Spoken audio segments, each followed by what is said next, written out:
Eu gostaria de chamar o Volney, por favor, para dar umas palavras.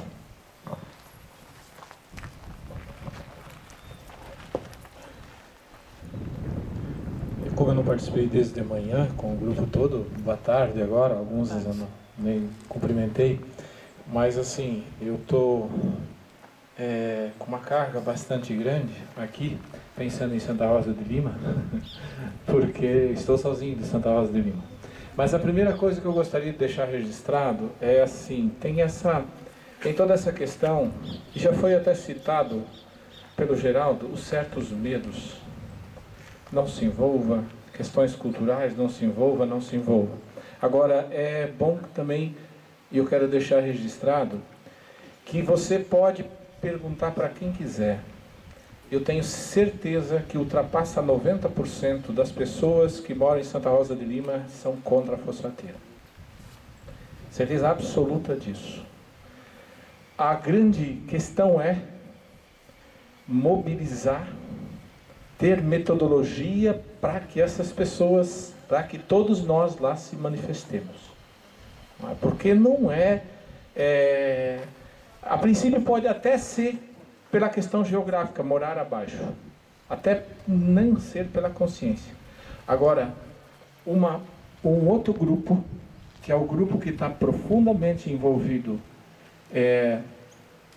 nas entidades que Santa Rosa cedia, de desenvolvimento sustentável, estão falando aqui, a Greco, Acolhida na Colônia, Centro de Formação em Agroecologia, a própria Ecocert Brasil está sediada aí, em Santa Rosa de Lima,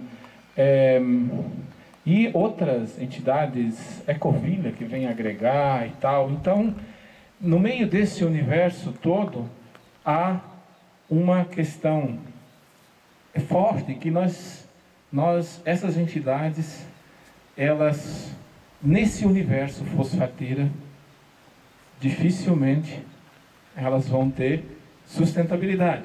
A gente vai ser engolido, né? Então isso está muito claro. Então assim, eu estou na condição de coordenador geral da Greco, eu tenho que dizer assim, com muita firmeza, não, não e não e não, como é dito aqui, a fosfateira, em todos os momentos, né?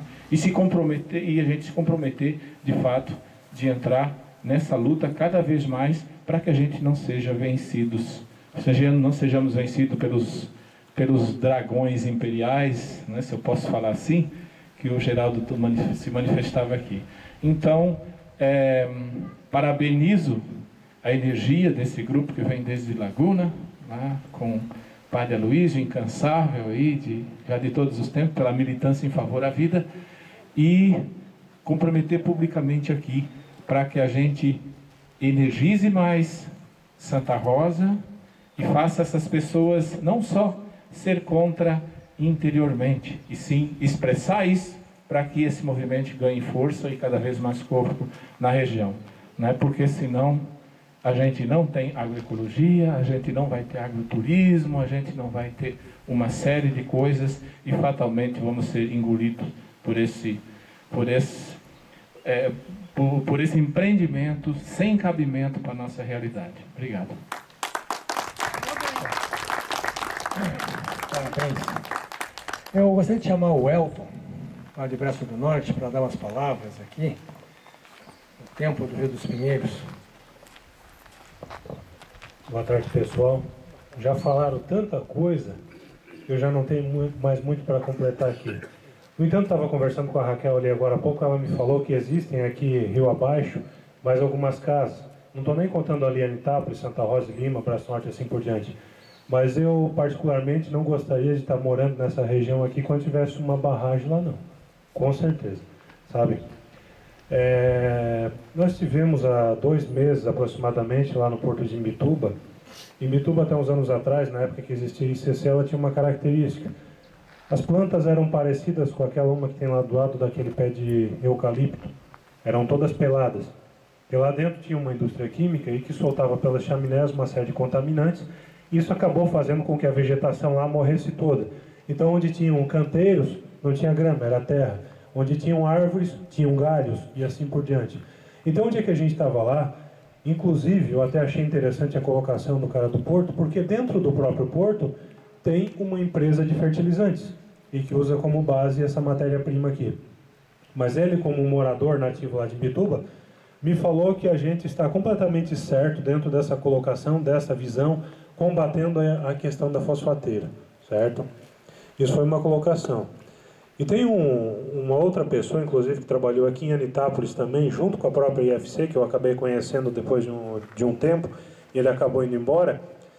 E eu, pessoalmente, considerei um cara muito acessível, muito simpático. Não estou defendendo a empresa, estou defendendo a pessoa que vocês talvez até conheçam. E o dia que ele estava saindo de dentro dessa empresa também, indo embora, ele me fez uma visita lá em Braço do Norte e também me confessou que a gente estava coberto de razão. Embora ele trabalhe dentro daquilo que paga o seu salário, muitas vezes a gente trabalhando dentro de uma determinada organização, uma empresa, a gente tem que se calar porque é dali que vem o dinheiro. Caso contrário, se o cara não tiver uma outra opção de vida, ele simplesmente é demitido e às vezes vai pagar por isso. No entanto, eu tive essas duas pessoas que têm um certo conhecimento legal de causa e que me falaram, e isso vem mais uma vez fortalecer a nossa causa, ok? Pessoal, eu agradeço mais uma vez o espaço e quero dizer aqui que a Civale, a CDL e o Clyde como representante, o Wagner também como nosso repórter oficial, ele vai continuar fazendo a assessoria e a gente está aí para realmente dar a cara para bater, como falou o nosso amigo. Um abraço.